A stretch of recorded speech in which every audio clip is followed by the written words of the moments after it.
Vamos a dar paso a una entrevista con Jesús Peña Palacios. Jesús Peña Palacios es el representante adjunto y oficial a cargo de la oficina en México del Alto Comisionado de las Naciones Unidas para los Derechos Humanos. Y esta oficina, el 13 de diciembre, presentó un informe que se titula Buenas prácticas y desafíos en la investigación de delitos cometidos contra personas defensoras de derechos humanos y periodistas. Sabemos que la impunidad es una impunidad casi total la que existe en esos crímenes y ONU-DH precisamente pues ha tratado de averiguar qué es lo que está pasando, examinando un conjunto de 9 casos. Jesús Peña Palacios, buenas tardes. Muy buenas tardes, Temoris, para ti y todo tu equipo de trabajo y por supuesto para toda tu audiencia. Un gusto poder compartir un rato con ustedes. Es un gusto, agradezco que hayas podido tomar esta entrevista. Quisiera primero preguntándote de qué se trata este informe sobre delitos contra personas defensoras y periodistas. Pues sí, mira, creo que todos coincidimos en que defender derechos humanos y defender la libertad de expresión son dos garantías esenciales en la democracia y que ustedes, las y los periodistas, con esa labor que realizan cada día de acercarnos información sobre lo que sucede, juegan un rol clave. Pero al mismo tiempo somos conscientes de que en esta labor informativa en ocasiones afectan numerosos intereses, ya sean políticos, económicos o sociales, públicos o privados, ¿no? Los intereses de estas personas pues, que se benefician de la injusticia, de la desigualdad, la corrupción o simplemente la falta de información veraz. Y por eso personas defensoras y periodistas enfrentan riesgos de agresiones. Y en este contexto es que la oficina quiso elaborar un informe para abordar algunas de las causas que estarían detrás de los niveles de impunidad que existen en México y que además pues, son un aliciente para que haya nuevas agresiones en contra de personas defensoras y periodistas. Entonces, en ese sentido, hicimos este informe sobre buenas prácticas y desafíos en la investigación de delitos contra personas defensoras de derechos humanos y periodistas. Es un informe técnico, ¿no? Que está destinado sobre todo a quienes son operadores de administración y procuración de justicia y a quienes tienen que tomar decisiones en materia de política pública. Y creemos firmemente pues, que identificar, ¿no? Hay lugares o deficiencias que afectan al proceso de investigación es un paso necesario, fundamental para proponer mejoras concretas que permitan ir superando la impunidad de las agresiones y al mismo tiempo identificar buenas prácticas es una herramienta muy útil para alentar a la réplica o a la adopción de estas buenas prácticas por otros operadores de justicia y de fiscalías y de esta manera avanzar en la lucha contra la impunidad. Ustedes han tomado como casos de estudio 9 crímenes. ¿Nos puedes dar una perspectiva general sobre esos 9 crímenes y quizás destacar los que te parecen más relevantes o ejemplo de lo que están tratando? Sí, efectivamente, y gracias por la pregunta, Temoris. Identificamos 9 casos o seleccionamos 9 casos que buscábamos que fueran representativos, ¿no? Y lo que hemos hecho es analizar a fondo estos 9 casos, buscando en esos 9 casos ejemplos concretos de buenas prácticas o de omisiones y que a partir de este ejercicio se pueda orientar el trabajo, como decía, de las fiscalías y de su personal. Son 9 casos que abordan 3 tipos de delitos. Desaparición, 3 casos tienen que ver con desaparición, 3 con homicidios y 3 con amenazas. Elegimos 3 casos de desaparición y de homicidio por ser los delitos de mayor gravedad y, por otro lado, los de amenazas por ser la agresión más común, ¿no? Y luego lo que intentamos en estos 9 casos, además que fueran muy representativos y por tanto son, por ejemplo, de 8 estados diferentes, 8 son del fuero local y 1 del fuero federal. 4 de los casos son referidos, las víctimas son mujeres, en 5 son hombres. 4 de los casos son personas defensoras de derechos humanos, 5 son periodistas, 2 de las víctimas de las 9 se identificaban como indígenas. En 3 de los 9 casos hay sentencias condenatorias y luego importante, son casos que han ocurrido entre 2016 y 2019. Y hemos elegido este periodo para que hubiera un periodo amplio que permitiera un análisis a profundidad de cómo se habían venido desarrollando las investigaciones y, por tanto, poder identificar estas buenas y malas prácticas. Y todos son con el nuevo sistema de justicia penal. Por tanto, yo te diría, no hay ningún caso más importante que otro. Los 9 son importantes porque los 9 nos van a aportar buenas prácticas y algunas omisiones relevantes. Pero, por ejemplo, de cada uno de estos grupos, ¿no? Asesinatos, amenazas y desapariciones, ¿podrías comentarnos un caso de cada uno de estos grupos? Sí, claro, por supuesto. Podemos tomar, por ejemplo, en el caso de buenas prácticas, para comenzar con las buenas prácticas, podemos comenzar el caso, por ejemplo, de Arnulfo Cerón, que era un defensor de derechos humanos de Guerrero. Ahí, como una muy buena práctica que hubo, es que se entrevistaron a más de 30 testigos. Entonces, esta amplitud de entrevistas lo que permitió fue generar una clara línea de investigación que estaba basada en su defensa de derechos humanos y cómo esta defensa de derechos humanos que realizaba afectaba intereses políticos y económicos de la región. Entonces, ese es un buen ejemplo de buenas prácticas ahí, en este caso de Arnulfo Cerón. En un caso de amenazas, podríamos mencionar el caso de Amir Ibrahim. Este es un caso de un periodista. En este caso fue la FEADLE, a nivel de la Fiscalía Federal, que realizó un muy buen análisis de contexto, que permite, por tanto, englobar el trabajo de este periodista, de Amir, los intereses que estaba afectando y además situarlo en un contexto social y territorial donde venían habiendo un aumento de los delitos cometidos contra otras periodistas. Entonces, todo esto, además del contexto, es lo que permite además a la FEADLE alcanzar su primera sentencia por amenazas. Entonces, realmente ya también un muy buen trabajo que además destaco esto del análisis de contexto, que es una herramienta sumamente útil que luego vimos también en otros casos. Y luego podríamos mencionar en términos de un asesinato, por ejemplo, el de Miriam Rodríguez, una defensora de derechos humanos de Tamaulipas. Y ahí también, como una buena práctica, la policía de investigación, de manera muy oportuna, ¿no? Rápidamente recupera las grabaciones que había en video y el análisis rápido de esas grabaciones lo que va a permitir es identificar qué vehículos se utilizaron, las trayectorias, lo que fue clave para llegar a la identidad de los perpetradores. Entonces ahí tienes distintos ejemplos, todos ellos con buenas prácticas de que sí es posible hacer una buena investigación. Sí, creo que muchos nos quedamos un poquito sorprendidos por, o sea, qué bueno que ONUDH haya encontrado estas buenas prácticas, pero en realidad no parece ser lo más común. Precisamente ahora que mencionabas que la FEAD le hizo un buen análisis de contexto, recordaba el caso del periodista Francisco Pacheco Beltrán, asesinado en abril de 2016 en Taxco. Tardaron 5 años, hasta el año 2021, después de mucha presión de la familia y también de un informe bastante duro de la Comisión Nacional de los Derechos Humanos, que la FEAD le hizo finalmente el análisis de contexto. ¿Qué es lo que pasa? ¿Por qué la impunidad? ¿Qué encontraron ustedes en la parte de omisiones? Sí, y gracias por el ejemplo, digo, porque efectivamente eso responde un poco al informe. El informe responde a que sí existen buenas prácticas, que existan unas buenas prácticas, que incluso la aplicación de que exista una buena práctica no necesariamente lleva al resultado exitoso que esperaríamos de toda la investigación, porque puede haber otros factores que influyen.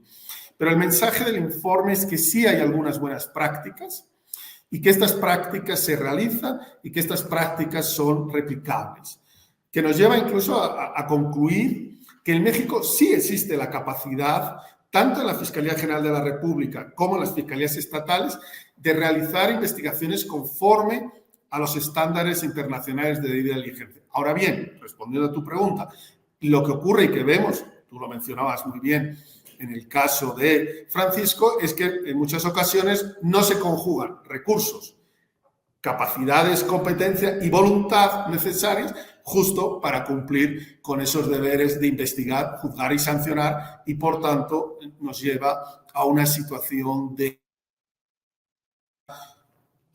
falta finalmente de justicia. Y es cierto, al analizar los casos, vimos que en muchos de ellos, por ejemplo, en la mayoría, no se prioriza o no se agota esta línea de investigación que tiene que ver con la labor periodística o de defensa de derechos humanos de las víctimas. Y por el otro lado, vemos también que cuando se da un rol protagónico importante a la víctima o a sus familiares o colegas como fuentes de información y se actúa de manera oportuna y diligente, entonces hay buenas líneas de investigación y se favorece el esclarecimiento de los hechos. Entonces, digamos, son varios, por tanto, los factores que intervienen. El informe lo que pretende es, a partir de 9 casos, decir si es posible hacerlo. Aquí tiene unos buenos ejemplos, unas buenas prácticas, también hay omisiones, para decirle si es posible hacerlo y alentar, sin lugar a que se lleve a cabo de esa manera, ¿no? Entonces, necesitamos de alguna manera cambiar algunos de estos patrones, de esta situación de impunidad, y nos parecía que un aporte podría ser mostrando ejemplos, casos donde había buenas prácticas y también algunas omisiones que no deben de ocurrir, como bien mencionabas tú en tu caso.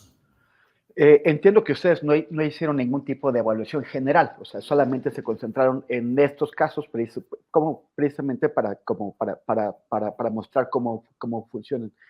Pero el problema sí que es general. La impunidad en estos crímenes, hay diversas cifras, pero por ejemplo, solamente en el caso de la FEADLE, de todos los casos que ha aceptado, que no los acepta todos, hay un porcentaje de éxito de alrededor de 1%, o sea, un 99% que no se llega a nada. ¿Qué es lo que hay en el fondo? ¿Por qué el sistema de justicia, el sistema de procuración de justicia es incapaz de tener pues un nivel de éxito mínimamente decente de la mitad de los casos, o sea, ni siquiera el 1%? Sí, como bien dices, sí, el informe no buscaba un análisis global de la impunidad en el país. Y no era, lo que apostábamos era hacer un análisis a partir de 9 casos que mostrara. Evidentemente, el número de casos entre enero del año 2019 y octubre del año pasado, la oficina ha identificado 151 casos de personas defensoras de derechos humanos y periodistas que o han sido asesinados o están desaparecidas, ¿no? Y efectivamente el número de sentencias sobre ese número de casos es un número muy reducido. Sí es cierto que en relación con la FEADLE y algunos de los casos que la oficina ha estado siguiendo, sí habría un porcentaje un poco superior al que estás mencionando, pero no obstante, más allá de la cifra mayor o menor en una fiscalía estatal o una fiscalía federal, la cifra sigue siendo de impunidad muy relevante, como han dicho otros estudios que lo han abordado de manera mucho más amplia. Y ahí, pues son distintos factores. La impunidad no tiene un único factor, digamos. Nosotros vimos a través del informe algunas omisiones que, por ejemplo, alentaron a esa impunidad. Casos donde no había una adecuada preservación del lugar de los hechos. Casos donde ha habido pérdida de las videograbaciones, igual que mencionaba el caso de Mira Rodríguez, donde la grabación oportunamente se pide y se analiza. Hay otros casos donde pasan días y nunca se han solicitado esas videograbaciones sin una justificación. En otro caso, se hacen diligencias, pero no hay un adecuado seguimiento. O, como decía, no se agota esta línea de investigación que tiene que ver con el rol que jugaba la persona defensora o la persona periodista. Entonces, todo ello, indudablemente. O como decía antes, ¿no? El que no se den en el mismo tiempo capacidades, buenas prácticas y voluntades para llevar a cabo una investigación exhaustiva que cumpla con el deber de investigar, juzgar y sancionar. Entonces, el informe lo que transmite el mensaje es que sí es posible hacerlo, que sí hay casos en los que se ha hecho y, por tanto, alentar sin lugar a dudas a quienes están en las fiscalías, reconociendo algunos casos donde esto se ha hecho, que se avance con estas buenas prácticas como una medida para ir disminuyendo la impunidad. Porque también una de las conclusiones que el informe tiene, que creo que es importante, es que el combate a la impunidad no va a depender solo de las fiscalías. Es fundamental, por supuesto, fortalecer las fiscalías, y si les podemos hacer algunas de las recomendaciones, pero además es fundamental crear una política pública integral de respeto, protección, prevención y justicia para que ejercen el periodismo y la defensa de los derechos humanos, ¿no? Entonces, no solo es una tarea de fiscalías. Me están pidiendo que haga una aclaración porque hemos mencionado varias veces FEADLE y no hemos dicho qué es. La FEADLE es una fiscalía especializada en la atención de delitos contra la libertad de expresión, o sea, específicamente para atender delitos contra periodistas o personas que estaban ejerciendo su derecho a la libertad de expresión. Y es una fiscalía federal, es parte de la Fiscalía General de la República, tiene la facultad de atraer casos para sacarlos del fuero local, de las fiscalías estatales, porque con frecuencia los agresores de periodistas pues pertenecen al fuero local. Entonces, que la Fiscalía Estatal lo investigue genera pues un círculo vicioso en donde tiene que investigarte quién tiene alguna relación con quien te atacó.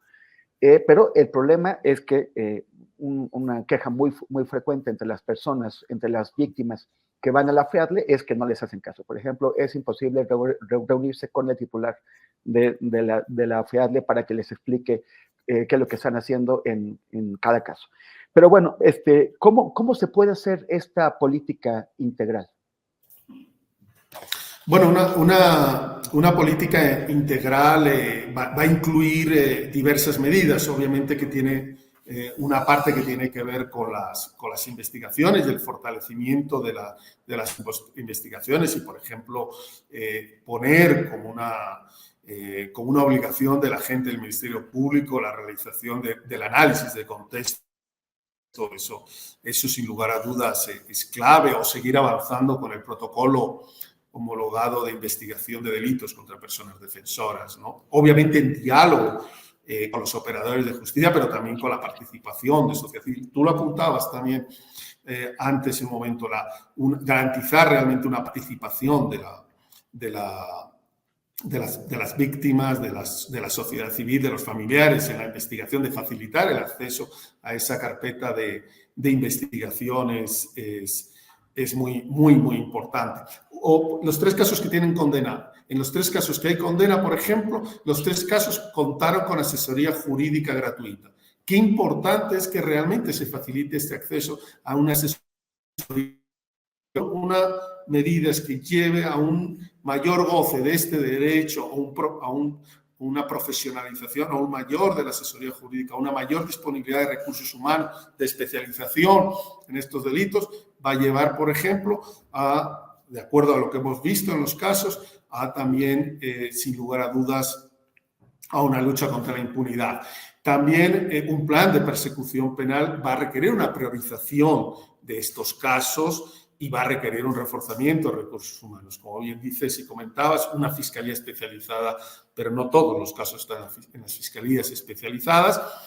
Una fiscalía especializada que tiene las herramientas va a ayudar, sin lugar a dudas, a esta lucha contra la impunidad. Y también, y a eso aporta el informe, difundir buenas prácticas, es decir, si sabemos de casos exitosos, trabajemos, por ejemplo, análisis de casos, estos modelos que sirven para que se conozca por parte de otras fiscalías qué se puede hacer con los recursos que ya tenemos y a partir de eso transmitir estas buenas prácticas para que otras fiscalías, ya sea la federal, en la FEADLE o ya sea las fiscalías estatales, puedan seguir. Todo eso podría entrar perfectamente dentro de una política pública integral, pero que además debe de tener por supuesto, todo un tema de reconocimiento de la legítima e importantísima labor que realizan personas defensoras de derechos humanos y periodistas para la plena vigencia del Estado de Derecho.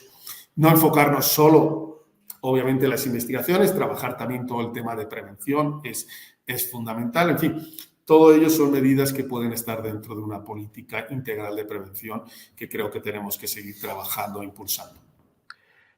Finalmente, Jesús, muchas veces hay personas que nos señalan que al destacar o al presentar de manera especial las agresiones contra periodistas y contra personas defensoras de los derechos humanos, estaríamos dándoles un valor distinto al de otras personas, ¿no? Al de gente que desarrolla otros oficios. ¿Por qué es importante? ¿Cómo podemos explicarle a la gente por qué es importante para una sociedad democrática ponerles una atención especial? Por ejemplo, lo que decía hace un momento, ¿no? O sea, de priorizar la atención a estos delitos. A ver, creo que, digamos, el rol de periodistas, de las y los periodistas, es el gremio que nos acerca a la información, nos cuentan qué sucede en el país, nos dan lecturas diferentes a quizás las que podemos tener desde otras fuentes. Solo eso ya es un rol fundamental para la plena vigencia de un sistema democrático. El facilitar acceso a la información, esa es una labor, en esa búsqueda, en esa indagación que las y los periodistas en el país hacen de conductas, de denuncias, de darle voz a la gente a través de sus medios de comunicación. Todo eso, sin lugar a dudas, es fundamental para que exista una plena democracia. Las personas defensoras de derechos humanos, con su rol, defienden los derechos de todas y todos. Es fundamental ese trabajo para que tú, yo, todas y todos podamos gozar plenamente de nuestros derechos. Y cuando un periodista es silenciado, todos perdemos. Y ese es también por qué se le da tanta importancia. No solo es el periodista que es agredido, sino toda la sociedad pierde cuando ese periodista ya no tiene la voz, cuando ese periodista ya no puede ejercer su legítima labor, o cuando esa persona defensora, fruto de una serie de agresiones, ya no puede defender los derechos humanos de otras personas. Todas y todos perdemos. Ese rol tan importante en sociedad que hacen periodistas y personas defensoras es el que hay que proteger. Sin lugar a dudas, y además existe un deber del Estado de protegerlas, sin lugar a dudas, por esa labor tan importante que realizan. Entonces, no se trata de que existan categorías diferentes, todos somos igualmente importantes en una sociedad, todas las personas son iguales, pero hay unas personas defensoras de derechos humanos que hacen un rol que es de beneficio, sin lugar a dudas, para el conjunto de la sociedad. Y es ese rol el que estamos protegiendo o buscamos que los estados protejan para que todas y todas nos beneficiemos de esa labor que hacen las y los periodistas y de esa labor que hacen las personas defensoras de derechos humanos. Jesús Peña Palacios, te agradezco este tiempo, agradezco también que ONUDH haya realizado este informe, ojalá sea leído y que sirva como un insumo importante para mejorar la procuración de justicia en el país y en concreto en estos casos de personas defensoras y de periodistas. Gracias, Jesús Peña. Muchísimas gracias por tu interés en este tema, Temoris, por la importante labor que realizas siempre de comunicación para todos. Y quien quiera acceder al informe está en la página web del Alto Comisionado de Naciones Unidas para los Derechos Humanos, www.hchr.org.mx. Ahí está, es público, todos pueden acceder. Muchísimas gracias. ¿Puedes repetir la dirección, Jesús? La dirección es www.hchr.org.mx.